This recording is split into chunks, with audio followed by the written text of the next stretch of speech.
Biden makes surprise visit to Ukraine nearly 1 year after Russia's invasion. The clandestine journey into the war-ravaged country comes as Biden also heads to Poland to demonstrate U.S. solidarity. Warsaw, President Joe Biden made a surprise and historic visit to war-torn Ukraine on Monday, a show of support and solidarity with a democratic nation battling for its survival after Russian President Vladimir Putin invaded nearly a year ago. The visit, including a meeting with Ukrainian President Volodymyr Zelenskyy, was kept under tight secrecy until Biden's arrival. Unchecked aggression is a threat to all of us, Biden said. 1 year later, Kyiv stands and Ukraine stands. Democracy stands, Americans stand with you and the world stands with you. Kyiv has captured a part of my heart, he added. The clandestine nature of the trip points to the dangers of America's commander-in-chief visiting Ukraine amid continuing bombardment, with Russia firing missiles into the country hoping to break an impasse as the war enters its second year. Air raid sirens sounded while Biden was on the ground. It is the first time in modern history that a U.S. president has entered a war zone where there is not an active American military presence. Ukrainian police and military had a strong presence and much of the central part of Kyiv was shut down, paralyzing traffic nearby. Biden's appearance in Ukraine is a strong statement that the U.S. stands with Zelenskyy despite growing pressure at home to downsize American aid. Joseph Biden, welcome to Kyiv. Zelenskyy posted on the social media site Telegram along with a picture of the two leaders. Your visit is an extremely important sign of support for all Ukrainians. Biden visited the Newsque Palace, where he signed a guest book and made brief remarks alongside Zelenskyy. Biden insisted that the U.S. will remain steadfast in its support of Ukraine. For all the disagreement we have in our Congress on some issues, there is significant agreement on support for Ukraine, Biden said. He announced an additional aid package worth $500 million, which will include more military equipment and weapons like anti-tank Javelin missiles. Zelenskyy said that when Russia invaded, the U.S. was the first to call him in support. Biden also recalled speaking to Zelenskyy and the promise he made to help rally the world to Ukraine's cause. Russian planes were in the air and tanks were rolling across your border, Biden said. You told me you could hear explosions in the background, I'll never forget that. And the world was about to change. I remember it vividly. The two leaders greeted each other with a sense of familiarity. Thank you for coming, Zelenskyy said, according to a press pool report.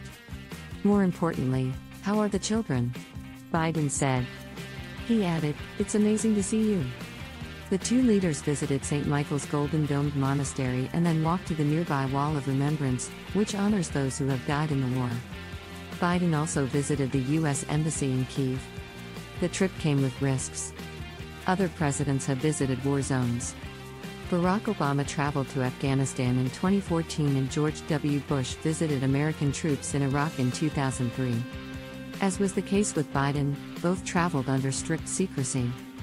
White House officials had been adamant that Warsaw, Poland, would be Biden's only stop. On Friday, a White House spokesman answered with a single word when asked if Biden intended to cross the border into neighboring Ukraine: no. Now, the adversary is Russia. If Russian President Vladimir Putin's military were to intentionally target Biden, or even inadvertently harm the president by way of an errant missile, the U.S. would be obligated to retaliate. That could potentially escalate a regional war into a direct conflict between two nuclear-armed countries. Still, ahead of the trip, some analysts were hopeful that Poland would not be Biden's only stop. A trip to Ukraine would be a powerful demonstration of support and signal a robust change in policy, a more forward-leaning and fulsome approach to Ukrainian support, said Alexander Vindman, former director of European Affairs in the Donald Trump White House's National Security Council. Biden has invested considerable political, military and financial capital in the war, keeping overmatched Ukraine viable against larger Russian forces. In addition to American assistance, he has also pressed the rest of the NATO alliance to shore up Ukraine, arguing it is imperative for the democratic world to counter Russian aggression for two reasons. One is to deter Putin from widening the war into NATO countries, another to discourage China's authoritarian government from launching its own attacks on smaller nations such as Taiwan. The U.S. has also begun to sound warnings that the Chinese are providing military assistance to the Russian effort and cautioned the country against providing lethal aid. China has provided some broader help to Russia, including parroting Russian disinformation and promoting Russia's false pretexts for the war. But U.S. officials say the Chinese are now providing more tangible assistance for Russian troops in Ukraine. The Chinese have in the past denied providing military assistance. Biden and Zelenskyy met in December in Washington, D.C., when the Ukrainian president traveled to the U.S. Capitol and delivered an address to a joint session of Congress. Zelenskyy has only sparingly left his nation since the invasion. With fighting picking up, Zelenskyy has been pressing Washington for more advanced fighter jets. So far, Biden has refused out of concern that the F-16 planes might escalate the conflict. In January, Biden announced the U.S. would send 31 Abrams tanks, which he was initially reluctant to do. The U.S. will also provide training for the tanks.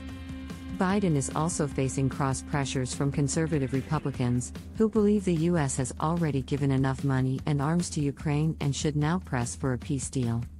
The amount of American military assistance to Ukraine is nearing $30 billion. Polling shows that American support for Ukraine remains strong, though less so as time passes. In May 2022, 3 months into the war, 60% of Americans favored supplying weapons to Ukraine.